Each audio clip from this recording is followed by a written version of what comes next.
আজকের এই চমৎকার বিশ্লেষণে সবাইকে স্বাগত জানাচ্ছি। আজ আমরা এমন এক দারুণ আণুবীক্ষণিক যাত্রায় বের হব যা আমাদের নিয়ে যাবে একটি উদ্ভিদের একেবারে ভেতরের ইঞ্জিনে। শেকড় থেকে শুরু করে পাতা পর্যন্ত একটা গাছ কিভাবে তার দৈনন্দিন কাজগুলো একদম নীরবে করে যায় তা জানলে সত্যি অবাক হতে হয়। শুরুতেই আমাদের মনে খুব সাধারণ অথচ দারুণ কৌতূহলোদ্দীপক একটা প্রশ্ন আসতে পারে। আচ্ছা, একটা উদ্ভিদ কিভাবে মুখ ছাড়াই খাবার খায়, কিংবা কোনো ঘর্মগ্রন্থি ছাড়াই কিভাবে তার শরীর থেকে লিটার লিটার পানি বের করে দেয়? প্রকৃতির এই দারুণ রহস্যগুলোর জট খোলাই হল উদ্ভিদ শারীরতত্ত্ব বা প্লান্ট ফিজিওলজির মূল কাজ। ঠিক আছে, চলুন শুরু করা যাক। আজ আমরা এই পুরো চমৎকার প্রক্রিয়াটিকে 4টি ধাপে বুঝব। প্রথমটি হল মাটির পুষ্টি সংগ্রহ, এরপর অপরিহার্য অমঙ্গল, তারপর পাতার আণুবীক্ষণিক দরজা এবং শেষে শালক সংশ্লেষণের জাদু। প্রথম পর্ব, মাটির পুষ্টি সংগ্রহ। কিভাবে উদ্ভিদ তার খাদ্য শোষণ করে সেটাই এখন আমাদের দেখার বিষয়। একদম আধুনিক আণুবীক্ষণিক স্তরে যাওয়ার আগে একটু পেছনের দিকে তাকানো যাক। 1727 সালে ব্রিটিশ বিজ্ঞানী স্টিফেন হেলস প্রথম আবিষ্কার করেন যে উদ্ভিদ তার পরিবেশের সাথে মিথস্ক্রিয়া করে মূলত খাদ্য গ্রহণ করে। আর যুগান্তকারী এই ধারণার জন্যই তাকে উদ্ভিদ শারীরতত্ত্বের জনক বলা হয়ে থাকে। একটা উদ্ভিদের বেঁচে থাকার জন্য 17টি অত্যাবশ্যকীয় উপাদানের প্রয়োজন। এর মধ্যে কার্বন, হাইড্রোজেন ও অক্সিজেন ছাড়া বাকি যে 14টি উপাদান রয়েছে, উদ্ভিদ সেগুলো সরাসরি মাটির পানি থেকে আয়ন হিসেবে গ্রহণ করে। এই পুষ্টি উপাদানগুলোকে মূলত ম্যাক্রো এবং মাইক্রো এই দুটি প্রধান শ্রেণীতে ভাগ করা যায়। এখন এখানকার সবচেয়ে মজার বিষয় হল এই উপাদানগুলোর অনুপাত। যেই মৌলগুলো উদ্ভিদের বেশি পরিমাণে লাগে তাদের ম্যাক্রোমৌল বলা হয়। সাধারণত এর সংখ্যা 10টি ধরা হয়। আর যে 8টি মৌল অপেক্ষাকৃত অনেক কম পরিমাণে লাগে সেগুলো হলো মাইক্রোমৌল। উদ্ভিদের সঠিক বৃদ্ধি আর টিকে থাকার জন্য এই নির্দিষ্ট অনুপাতটি কিন্তু একেবারে অপরিহার্য। এই খনিজ লবণগুলো উদ্ভিদ প্রধানত দুটি উপায় শোষণ করে থাকে, সক্রিয় এবং নিষ্ক্রিয় শোষণ। পুরো ব্যাপারটা অনেকটা এমন পাহাড়ের ওপর দিকে একটা ভারী পাথর ঠেলে তোলা বনাম পাহাড় থেকে পাথরটাকে গড়িয়ে পড়তে দেওয়া। সক্রিয় শোষণে বিপাকীয় শক্তির বা এটিপির প্রয়োজন হয়, কারণ এটি ঘনত্বের আন্তির একেবারে বিপরীতে কাজ করে। অন্যদিকে নিষ্ক্রিয় শোষণে কোনো শক্তিরই প্রয়োজন হয় না, স্বাভাবিক নিয়মেই ঘটে। কিন্তু মজার ব্যাপার কি জানেন? উদ্ভিদ তার প্রয়োজনীয় অধিকাংশ খনিজ লবণই ওই পাহাড় ঠেলে ওঠার মতো কষ্টকর সক্রিয় পদ্ধতিতেই শোষণ করে।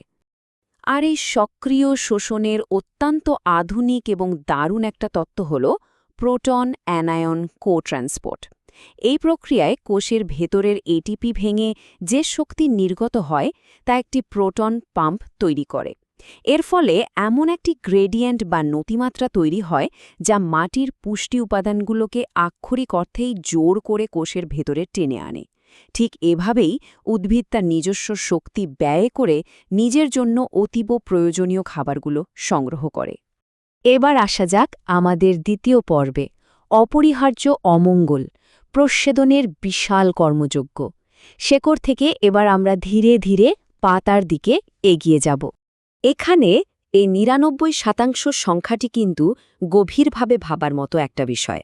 একটা উদ্ভিদ তার শেকড় দিয়ে যে পরিমাণ পানি শোষণ করে তার প্রায় 99 ভাগই কোনো কাজে না লাগিয়ে সরাসরি বাতাসে বাষ্প আকারে বের করে দেয়।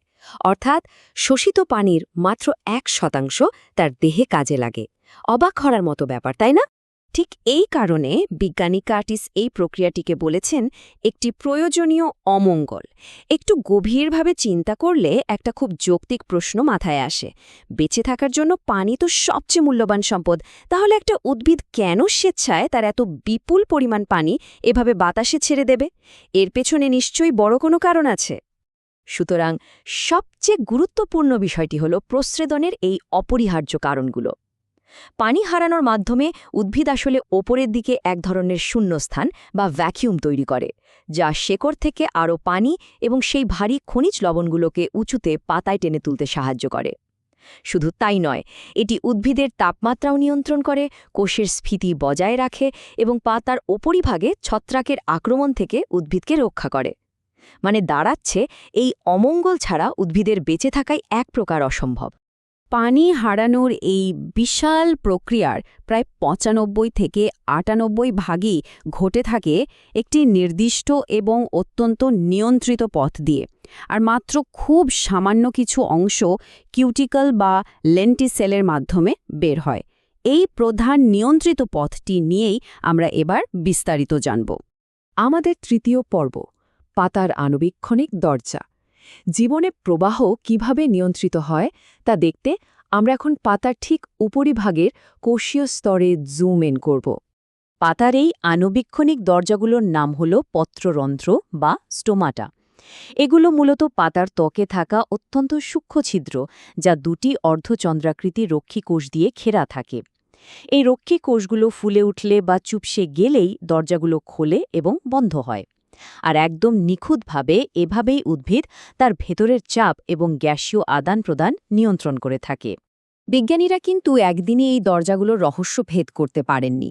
১৮৫৬ সালে বিজ্ঞানী ভন মোহল প্রথম রক্ষী কোষের স্মৃতির বিষয়টি চিহ্নিত করেন। এরপর ১৯০৮ সালে লয়েড স্টার্চ সুগার তত্ত্ব দেন।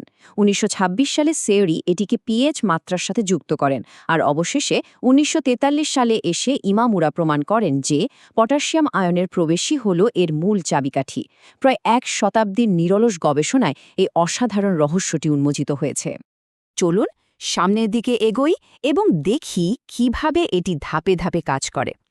আধুনিক প্রোটন প্রবাহ তত্ত্ব অনুযায়ী প্রথমে নীল আলো পাতার সেন্সরগুলোকে সক্রিয় করে তোলে। এরপর পটাশিয়াম আয়ন সক্রিয়ভাবে রক্ষী কোষে প্রবেশ করে। আয়নের সাথে সাথে অভিস্রবণ প্রক্রিয়ায় পানীয় কোষের ভেতর ঢুকতে শুরু করে। এর ফলে রক্ষী কোষগুলো ফুলে যায় এবং বাইরের দিকে একটু বেঁকে গিয়ে পত্ররন্ধ্রের মুখ খুলে দেয়। আক্ষরিক অর্থেই অত্যন্ত নিখুঁত একটি যান্ত্রিক প্রক্রিয়া। এবং এবার আমাদের শেষ পর্ব, শালুক সংশ্লেষণের জাদু। এতক্ষণ ধরে এই যে খনিজ সংগ্রহ আর পানি উপরে তোলার বিশাল কর্মযজ্ঞ দেখলাম, তার চূড়ান্ত উদ্দেশ্যটাই বাকি, সেটাই এবার আমরা দেখব। আর এই চূড়ান্ত রাসায়নিক সমীকরণটি চমৎকারভাবে তুলে ধরছে কিভাবে কার্বন ডাইঅক্সাইড, পানি এবং সূর্যের আলো একসাথে মিলে তৈরি করছে উদ্ভিদের খাদ্য বা গ্লুকোজ, আর উপজাত হিসাবে বাতাসে ছেড়ে দিচ্ছে আমাদের জন্য অতি প্রয়োজনীয় অক্সিজেন ও পানি। শেকড় থেকে পাতা পর্যন্ত উদ্ভিদের এই নীরব কিন্তু বিশাল পরিশ্রমের চূড়ান্ত রূপ হল এই চমৎকার সমীকরণটি। পুরো প্রক্রিয়াটি গভীরভাবে পর্যবেক্ষণ করার পর একটা বিষয় সত্যিই আমাদের ভাবিয়ে তোলে।